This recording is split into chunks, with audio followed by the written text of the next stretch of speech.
देश की सबसे बड़ी इंजीनियरिंग प्रवेश परीक्षा जेईई मेन 2025 के जनवरी सेशन में कोटा से कोचिंग कर रहे ओडिशा के भुवनेश्वर निवासी ओम प्रकाश बेरा ने ऑल इंडिया रैंक फर्स्ट हासिल कर इतिहास रच दिया है। ओम प्रकाश ने 300 में से 300 अंक प्राप्त कर परफेक्ट स्कोर बनाया। उनकी इस उपलब्धि के बाद अब वे जेईई एडवांस की तैयारी में जुट गए हैं। ओम प्रकाश के पिता कमलकांत बेहरा ओडिशा प्रशासनिक सेवा के अधिकारी हैं। बेटे की पढ़ाई में पूरी मदद करने के लिए उन्होंने दिल्ली में डेपुटेशन लिया ताकि कोटा आकर बेटे से मिल सके और उसे मानसिक संबल दे सके। वहीं उनकी मां सिमता रानी बेहरा जो ओडिशा में कॉलेज लेक्चरर है, बेटे की पढ़ाई में पूरा साथ देने के लिए पिछले 3 वर्ष से कोटा में ही रह रही है। उनके बेटे की पढ़ाई के लिए अपने करियर तक से उन्होंने समझौता कर लिया। ओम प्रकाश ने शनिवार को दोपहर 1 बजे मीडिया से जानकारी देते हुए कहा कि पढ़ाई के दौरान मोबाइल फ़ोन से दूरी बनाए रखी। उनका मानना है कि फ़ोन से ध्यान भटकता है, इसलिए वे इसका उपयोग नहीं करते। उन्होंने बताया कि वे प्रतिदिन लगभग 8 से 9 घंटे सेल्फ स्टडी करते हैं। वे समय जेईई एडवांस की तैयारी करने में पूरी तरह से जुट गए हैं। उनका लक्ष्य आईआईटी मुंबई से कंप्यूटर साइंस ब्रांच में बीटेक करना है। पढ़ाई के साथ साथ उन्होंने नॉवेल्स पढ़ने का भी शौक है। मां के साथ कोटा में रहकर ओम प्रकाश ने पढ़ाई का अनुकूल माहौल बनाया और परिवार का निरंतर सहयोग उनकी इस बड़ी सफलता की वजह रहा है। उन्होंने कहा, ओम प्रकाश ने कहा, कक्षा 10 से ही कोटा में रहकर आईआईटी प्रवेश परीक्षा की तैयारी शुरू करती थी। 10वीं में भी उन्होंने 92% अंक हासिल किए थे। उन्होंने बताया कि उनकी सफलता का मुख्य मंत्र है, जो बीत गया उस पर ध्यान न देकर जो सामने आया है उस पर पूरा फोकस करना। ओम प्रकाश ने तैयारी के दौरान फैकल्टी द्वारा दी गई गाइडलाइंस का पालन किया, क्योंकि कोटा के टीचर्स का अनुभव उच्च स्तरीय रहा है।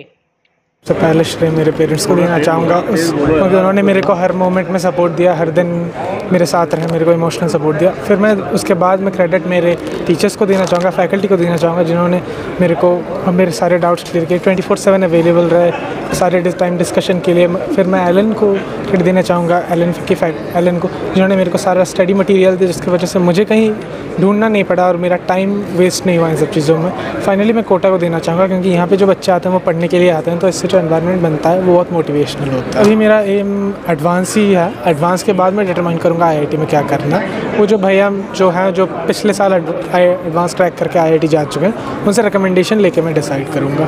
पढ़ाई के साथ जनरली मैं यहाँ कोटा आने से पहले बैडमिंटन खेलता था, बट कोटा आने के बाद से मैं वो छोड़ दिया, क्योंकि यहाँ वो मतलब जगह नहीं है वो खेलने की। अभी तो फिर वो डिपेंड करता है कि मेरे लिए जगह कहाँ है, उससे डिटरमाइन करूँगा कि मुझे करना क्या है एग्जैक्टली। कोटा को लेकर क्या कहना चाहिए? कोटा को तो आगे मेरे बहुत बेनिफिट्स हुए। मेरा रास्ता आसान हो गया, मैं अपनी मंजिल तक रिलेटिवली कम मेहनत से पहुँच पाया, तो मैं उसके लिए तो बहुत सारा श्रेय कोटा को ही देना चाहूँगा। पेरेंट्स भी आपके साथ ही रहते हैं? पेरेंट्स, मेरी मम्मी मेरे साथ रहती हैं। सेल्फ स्टडी ज़्यादा किया, क्लासरूम में ज़्यादा? सेल्फ क्लासरूम में तो मैं हर दिन ऑलमोस्ट अटेंड किया। सेल्फ स्टडी से सेल्फ स्टडी तो करना ही है। क्लासरूम का मेन पॉइंट ये है कि आपको क्या पढ़ना है और डाउट क्लियरिंग उसमें बहुत काम आता है, बट आपको सेल्फ स्टडी तो ज़रूर करनी पड़ेगी, वरना खुद जब प्रैक्टिस नहीं करेंगे तो आप खुद एग्ज़ाम कैसे दे पाएंगे।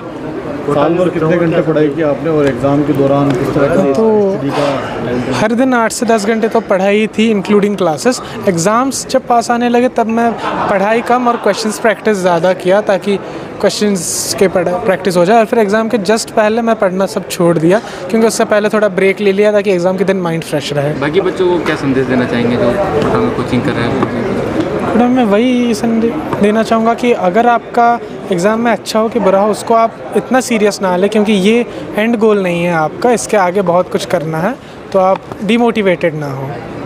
अगर जेईई नहीं करते तो क्या करते हैं आप? मेरा इंटरेस्ट तो मैथ्स और फिज़िक्स में ही था, तो अगर मैं जेईई में नहीं आता तो मैं किसी रिसर्च या किसी और जगह में वो ढूंढता, क्योंकि मेरा इंटरेस्ट तो इन दोनों सब्जेक्ट्स में ही था। जेईई किया इसलिए मैं केमिस्ट्री भी पढ़ा और उसमें भी अब इंटरेस्ट आने लग गया। तो इसमें जो आपकी सफलता है, इसमें पेरेंट्स का क्या? पेरेंट्स साथ रहते हैं तो पहली बात तो इमोशनल सपोर्ट तो मिलता ही है। पेरेंट्स के साथ बात करने में मेंटल स्ट्रेस नहीं हो पाता। दूसरी बात, जब पेरेंट्स साथ रहते हैं तो घर का सारा कुछ काम में टाइम वेस्ट नहीं हो पाता, तो वो जितना टाइम मिलता है उतना हम टाइम दे सकते हैं पढ़ाई को। फेवरेट आईआईटी कौन सी रहेगी?